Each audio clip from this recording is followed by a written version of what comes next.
ఏంటి మరి మీ హయాంలో మొత్తం అక్రమాలు జరిగాయి, అవినీతి జరిగింది, తిరుమల తిరుపతి దేవస్థానం ప్రాశస్త్యం దెబ్బతినిపోయింది, మరకలు అంటుకున్నాయి అనేటటువంటి విమర్శలు ఉన్నాయి. ఇప్పుడు తాజాగా కూటమి ప్రభుత్వం వాటిని కడిగేసే ప్రయత్నం చేస్తుందట. మరి ఏమంటారు, మీరేమంటారు? రాజుగారు, ముందుగా మీకు ప్రైమ్ నైన్ టీవీకి, ప్యానల్లో ఉన్నటువంటి సోదరులకి పెద్దలకి గుడ్ మార్నింగ్ సార్. ఇప్పుడు టీటీడీ అనేటువంటిది ఒక ఆధ్యాత్మిక సంస్థ. ఇది రాజకీయ వేదికగా మార్చినటువంటి ఘనత మన కూటమి ప్రభుత్వంది. ఎందుకంటే సార్, ఇప్పుడు లేని ఆరోపణల్ని, మనకు ఆధారాలు లేని ఆరోపణలతో టీటీడీని ఏ విధంగా భ్రష్టు పట్టించారో ఈ యొక్క చంద్రబాబు నాయుడు గారు, పవన్ కళ్యాణ్ అనేటువంటిది రాష్ట్ర ప్రజలు కాదు, దేశ ప్రజలు, హిందూ భక్తులు అందరూ కూడా గమనిస్తున్నారు. ముఖ్యంగా ఈ టీటీడీని ఏ విధంగా రాజకీయాల లబ్ధి కోసం వాడుకుంటున్నారు అనేటువంటిది మనం ఫస్ట్ చర్చించుకోవాల్సిన అవసరం ఉంది. ఇప్పుడు లడ్డూలో జంతు కొవ్వులు కలిశాయి. ఇదే లడ్డూని మనం అయోధ్య రామాలయానికి 1,00,000 లడ్లు పంపించాలనేటువంటి విధంగా చంద్రబాబు నాయుడు గారు, పవన్ కళ్యాణ్ గారు నిరాధారమైనటువంటి ఆరోపణలు చేసి టీటీడీ యొక్క ప్రతిష్టని, తిరుమల వెంకటేశ్వర స్వామి యొక్క ప్రాచుర్యాన్ని ఏ విధంగా మంట కలిపారనేటువంటిది మనం ఫస్ట్ గమనించాల్సిన విషయం. ఇది ఒక రాజకీయ వేదికగా మారిపోయింది వాళ్ళకి. ఎందుకు మారిపోయిందంటే, జగన్మోహన్ రెడ్డి అనేటువంటి వ్యక్తి క్రిస్టియను కాబట్టి, క్రిస్టియన్ అనేటువంటి జగన్మోహన్ రెడ్డి గారు ఈ టీటీడీ పట్ల అతనికి ఒక విధమైనటువంటి అసహ్యభావం ఉంది. కాబట్టి హిందూ మతాల పట్ల అతనికి మంచి ఉద్దేశం లేదు. కాబట్టి హిందువులందరూ కూడా వైఎస్ఆర్సీపీకి ఓట్లు వేయకూడదు, కాబట్టి ఈ కూటమి ప్రభుత్వంకి ఓట్లు వేయాలన్నటువంటి దురుద్దేశంతో జగన్మోహన్ రెడ్డిని హిందూ సమాజానికి దూరం చేసేటువంటి ఒక మార్గాన్ని, ఒక వేదిక, టీటీడీని వేదికగా ఎంచుకొని ఈ యొక్క మాటలు మాట్లాడడం అనేటువంటిది ఈ హిందూ సమాజం అంతా కూడా వాళ్ళని అపోజ్ చేయాల్సిన అవసరం ఉంది. ఖచ్చితంగా దీనికి హిందూ సమాజం వాళ్ళని వెలివేయాల్సిన అవసరం ఉంది. సార్, నిజంగా వైఎస్ఆర్సీపీ హయాంలో కానీ, ఇప్పుడు ఉన్నటువంటి కరుణాకర్ రెడ్డి, వైవి సుబ్బారెడ్డి గారి హయాంలో టీటీడీలో జరిగినటువంటి ఈ యొక్క రిఫార్మ్స్ చూసామంటే ఎన్ని జరిగాయో అనేటువంటిది మనం ఫస్ట్ ఆలోచించాలి. ఇప్పుడు ఎస్వీబీసీ ఛానల్ ఉంది. ఎస్వీబీసీ ఛానల్ కరుణాకర్ రెడ్డి గారి హయాంలో, రాజశేఖర రెడ్డి గారి హయాంలోనే జరిగింది. ఎస్వీబీసీ ఛానల్ పెట్టేటప్పుడు కూడా సాక్షాత్ ఇప్పుడు ఉన్నటువంటి ముఖ్యమంత్రి చంద్రబాబు నాయుడు గారు ఛానల్ ప్రత్యేకంగా దేవుడికి ఎందుకు, ఉన్న ఛానల్ ఉపయోగించుకుంటే చాలదా, దానికి ప్రత్యేకంగా కోట్లు ఖర్చు పెట్టి ఛానళ్ళు పెట్టాలనేటువంటి ఒక వినూత్నమైనటువంటి డైలాగులతో ఆయన ఈ ఎస్వీబీసీ ఛానల్ను కూడా కామెంట్ చేయడం జరిగింది. ఈరోజు ఎస్వీబీసీ ఛానల్ అనేటువంటిది ఎంత ప్రతిష్టాత్మకంగా టీటీడీకి, వెంకటేశ్వర యొక్క ప్రాచుర్యానికి గ్లోబల్ ప్రచారం, మీరున్నటువంటి పదం, ఈ యొక్క గ్లోబల్ ప్రచారాన్ని సాగిస్తుందో అనేటువంటిది మనం చూడాలి. అదేవిధంగా దళిత గోవిందం అనేటువంటి కార్యక్రమాన్ని కూడా ఈ యొక్క కరుణాకర్ రెడ్డి గారి హయాంలో తీసుకొచ్చిన కార్యక్రమం దళిత గోవిందం. ఈ దళితులకి, బడుగు బలహీన వర్గాల యొక్క కుటుంబాల సన్నిధికి ఈ వెంకటేశ్వరుడు యొక్క ప్రాచుర్యాన్ని తీసుకుపోయేటువంటి కార్యక్రమాన్ని వినూత్నంగా చేసినటువంటి ఈ కరుణాకర్ రెడ్డి గారిని కూడా మనం ఈ విధంగా కూటమి ప్రభుత్వం వచ్చిన తర్వాత ద్వేషించడం అనేటువంటిది అమానుషం. అదేవిధంగా సామూహిక వివాహాలు, కళ్యాణమస్తు అనేటువంటి కార్యక్రమంతో ఏ విధంగా దేవుడి దగ్గర కళ్యాణాలు చేసుకోవాలనేటువంటి విధానాన్ని ప్రవేశపెట్టింది కూడా మన కరుణాకర్ రెడ్డి గారి. ఆ తర్వాత అమరావతిలో మీకు వెంకటేశ్వర స్వామి యొక్క టెంపుల్ని కట్టింది కూడా వైఎస్ఆర్సీపీనే. అదేవిధంగా జమ్మూ కాశ్మీర్లో కట్టారు, అదేవిధంగా శ్రీకాకుళం బొబ్బిలిలో కట్టారు, అదేవిధంగా నర్సాపురంలో కట్టారు, భువనేశ్వర్లో కట్టారు. ఆ తర్వాత జమ్మూ అండ్ కాశ్మీర్లో కూడా ఈ యొక్క ఆలయాన్ని నిర్మించినటువంటి ఘనత వైఎస్ఆర్సీపీదే. సార్, ఇంత ఉంది సార్. చంద్రబాబు నాయుడు గారు పుట్టింది చంద్రగిరి దగ్గర నారావారపల్లిలో పుట్టి ఇప్పుడు దాకా ఆయన వయసు ఇంచుమించుగా 75-78 సంవత్సరాల వయసు ఉంటుంది. ఎన్నో 4 సార్లు ముఖ్యమంత్రిగా ప్రమాణ స్వీకారం చేశాడు. ఆయన ఏరియాలోనే వెంకటేశ్వర స్వామి యొక్క తల్లి అయినటువంటి ఒకిలామాత ఆలయం ఏ విధంగా జీర్ణోద్ధరణకి, దానికి ఏ విధంగా అది నాశనం అయిపోయిందో మీరందరూ కూడా చూశారు. దాని గురించి ఎప్పుడైనా సరే చంద్రబాబు నాయుడు గారు, అయ్యా సాక్షాత్తు వెంకటేశ్వర స్వామి యొక్క దేవాలయం, దాన్ని మనం బాగుపరచాలనేటువంటి ఐడియా ఏ రోజైనా సరే చంద్రబాబు నాయుడుకి మనసులోకి వచ్చిందా? కనీసం ₹1 అయినా సరే దానిపైన వెచ్చించి దాన్ని కట్టాలనేటువంటి ఆలోచన వచ్చిందా? అది వైఎస్ఆర్సీపీలో సాక్షాత్తు మంత్రి పెద్దిరెడ్డి రామచంద్రారెడ్డి గారి సొంత నిధులతో మొత్తం కూడా ఈరోజు ఉగ్రాదేవి మాత మన ఆలయాన్ని ఎంత రెమ్యునరేషన్ చేసి ఏ విధంగా దాన్ని తీర్చిదిద్దారనేటువంటిది మనం అందరం కూడా ఒకసారి ఈ యొక్క కూటమి నాయకులందరూ కూడా పోయి చూడాల్సిన అవసరం ఉంది. నిజంగా ఈ యొక్క కూటమి నాయకులకి ఈ యొక్క ఉగ్రామాతి ఆలయం అనేటువంటిది ఐడియా ఉందో లేదో పోయి చూడాల్సిన అవసరం ఉంది. దాన్ని చూసి వైఎస్ఆర్సీపీలో ఇటువంటి ఆలయాలు కడతారు కూడా అనేటువంటిది మనం మాట్లాడాల్సిన అవసరం ఉంది. ఇంకొక విషయం సార్, అది ఇదే చెవిరెడ్డి భాస్కర్ రెడ్డి వాళ్ళ ఊర్లో ఒక వెంకటేశ్వర స్వామి ఆలయం నిర్మించి ఆ ఆలయంలో టీటీడీ తరహాలో ఏ విధమైనటువంటి కార్యక్రమాలు చేస్తున్నాడు ప్రతి సంవత్సరం కూడా తన సొంత నిధులతోనేటువంటిది మనం చూడాలి. టీటీడీలో ఏ విధంగా అయితే వేద పాఠశాలలు నడిపిస్తున్నారో ఇప్పుడు మధుసూదన్ రెడ్డి గారు ఇప్పుడు మనకు అధికారం ఇచ్చిన తర్వాత కొన్ని పనులు చేశారు కూడా. మరి అట్ ది సేమ్ టైం ప్రపంచవ్యాప్తంగా ఉన్నటువంటి హిందువుల మనోభావాలు దెబ్బతినేటటువంటి సంఘటనలు కూడా మీ హయాంలో కొన్ని జరిగాయి. మరి వాటికి మీ దగ్గర ఉన్న ఆన్సర్ ఏంటి? అదే సార్, మనోభావాలు దెబ్బతినే సంఘటనలు జరిగాయని చెప్పని ఎవరు చెప్తున్నారు? కూటమి నాయకులు చంద్రబాబు నాయుడు గారు, పవన్ కళ్యాణ్ చెప్తున్నారు. ఏం జరిగాయి?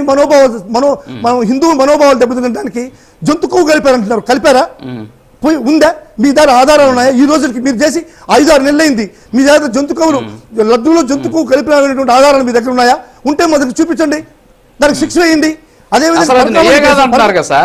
అసలు అది పాలతో సంబంధం లేకుండా తయారు చేసినటువంటి నెయ్యిని వాడారు కదా సార్. ఎవరు చెప్పారు సార్? రిపోర్ట్ ఇచ్చింది ఎవరు చెప్పారు సార్? జగన్మోహన్ రెడ్డి గారి హయాంలోనే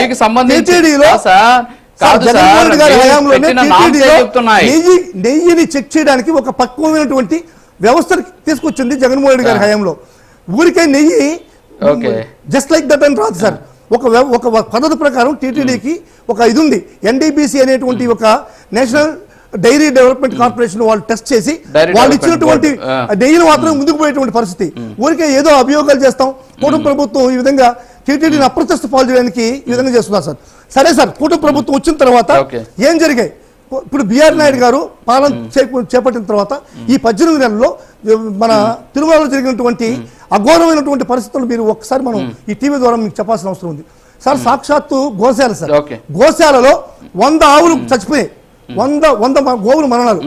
గిరిజాతి ఆవు కూడా గోశాల నుంచి తప్పించుకొని వచ్చి పక్కన ఉన్నటువంటి రైల్వే ట్రాక్ లో రైలు గుద్దేసి చనిపోయింది. రైలు గుద్దేసి చనిపోతే టీటీడీ అధికారులు పోయి దానికి ఉన్నటువంటి కమ్మను కట్ చేసేసి ఇది మా గోవు కాదు అని చెప్పిన పరిస్థితి ఈ టీటీడీ అధికారులు వచ్చింది. కానీ ఈ గిరిజాతి ఆవు అక్కడ లేదు కాబట్టి ఇది మాదే అని ఒప్పుకొని మళ్ళీ తిరిగి కమిట్మెంట్ కావాల్సినటువంటి పరిస్థితి. ఎందుకు 100 గోవులు చనిపోయాయి? మీరు చేసినటువంటి కార్యక్రమాలన్నింటినీ కూడా 100% మీరు చేసిన దళిత గోవిందం కావచ్చు, కళ్యాణ మస్తు కావచ్చు, అప్పట్లో కొన్ని కార్యక్రమాలు చేశారు. అవి చాలా సక్సెస్ అయ్యాయి. చాలా మందికి మంచి కూడా జరిగింది. దాని గురించి ఎవరు కూడా అపోజ్ చేయరు. ఎట్ ది సేమ్ టైం మీరు ఇప్పుడు నెయ్యి గురించి మాట్లాడుతున్నారు, ఎట్ ది సేమ్ టైం గోవుల గురించి మాట్లాడుతున్నారు. మీకు నేను కూడా క్లారిటీ ఇవ్వాలి. నెయ్యికి సంబంధించి నిబంధనలు మార్చి అసలు పాలతో సంబంధం లేదు, నెయ్యిని ప్రొక్యూర్ చేయగలిగినటువంటి సామర్థ్యం ఉంటే చాలా అన్నారు. అసలు పాలు అనేటటువంటి పదాన్నే వీళ్ళు మీ ప్రభుత్వ అధికారంలో ఉన్న సందర్భంలో టీటీడీకి సంబంధించిన నామ్స్ నుంచి తీసేశారు సార్. టెండర్ నోటిఫికేషన్ నుంచి తీసేశారు. ఆవుల గురించి చెప్తున్నారు. అది ఏంటి అంటే టీటీడీ గోశాల కాదు సార్, అది టీటీడీ గో సంరక్షణశాల. గో సంరక్షణశాల అంటే అనేక ఆవులను తీసుకొస్తారు అక్కడికి. ఎలాంటి ఆవులు? ఫర్ ఎగ్జాంపుల్ రైతులు ఉంటారు, అప్పటి వరకు అవి ఉంటాయి. వాటిని స్లాటర్ హౌసెస్కి ఇచ్చేయకుండా వాటిని తీసుకొచ్చేసి ఇక్కడ సంరక్షించాలి అనే ఉద్దేశంతో టీటీడీ చేస్తుంది. అంటే మీకు నేను క్లారిటీ ఇస్తున్నా, లేదు కాదు అదే జరిగేది. కావాలంటే మీరు బోర్డు కూడా చూడవచ్చు, టీటీడీ సంరక్షణ గో సంరక్షణ కేంద్రం అది. సో అక్కడ సంరక్షించేటువంటి సందర్భంలో ఆవులు చనిపోతూ ఉంటాయి, అనారోగ్యం పాలే చనిపోతూ ఉంటాయి. మీ హయాంలో కూడా చాలా జరిగాయి అన్నమాట అవి. సో కాబట్టి అది కాదు ఇక్కడ సమస్య. ఇప్పుడు కూటమి ప్రభుత్వం మీరు చేసినటువంటి మరకలను తుడుస్తోందా లేదా? మీరు అసలు మరకలా కాదా? దానికి ఒక 1 minute క్లోజ్ చేసేయండి, నేను మిగతా గెస్ట్ కాడికి వెళ్తాను సార్. ఇప్పుడు గోశాల గురించి మీరు మాట్లాడారు సార్, గో సంరక్షణ చాలా సార్ అని చెప్పని. గోశాలలో చనిపోయినవి చిన్న ఇప్పుడు ముసలి ఆవులు చనిపోయాయని చెప్పి బిఆర్ నాయుడు గారు చెప్తున్నారు. కానీ వయసు అయిపోయినటువంటి ఆవులు కాదు సార్, లేక దూడలు 40 చనిపోయాయి సార్. దాంట్లో లేక దూడలు 40 చనిపోయాయి. అదేవిధంగా సార్ టీటీడీలో మాంసాహారం తిన్నటువంటి పరిస్థితులు ఎదుర్కొన్నాం. అదేవిధంగా ఒక వారం 10 రోజుల ముందర చిరాతోరణం దగ్గర ఒక డ్రోను భయంకరమైనటువంటి చక్కర్లు కొట్టింది. దాని గురించి ఎవరు మాట్లాడలేదు. అదేవిధంగా ఒక ఏఐడిఎంకే కార్యకర్తలు పెద్ద పోస్టర్ని టీటీడీ ముందర రిలీజ్ చేశారు. దాని గురించి మాట్లాడలేదు. కౌస్తుభం గెస్ట్ హౌస్లో రూమ్ నెంబర్ 546లో కోడిగుడ్లు పట్టుకున్నారు, అది మాట్లాడలేదు. విచ్చలవిడిగా మద్యం కుట్లాట్లో మరణించారు. అదేవిధంగా అన్యమత ప్రచారం జరిగింది. అన్యమత ప్రచారంతో ఒక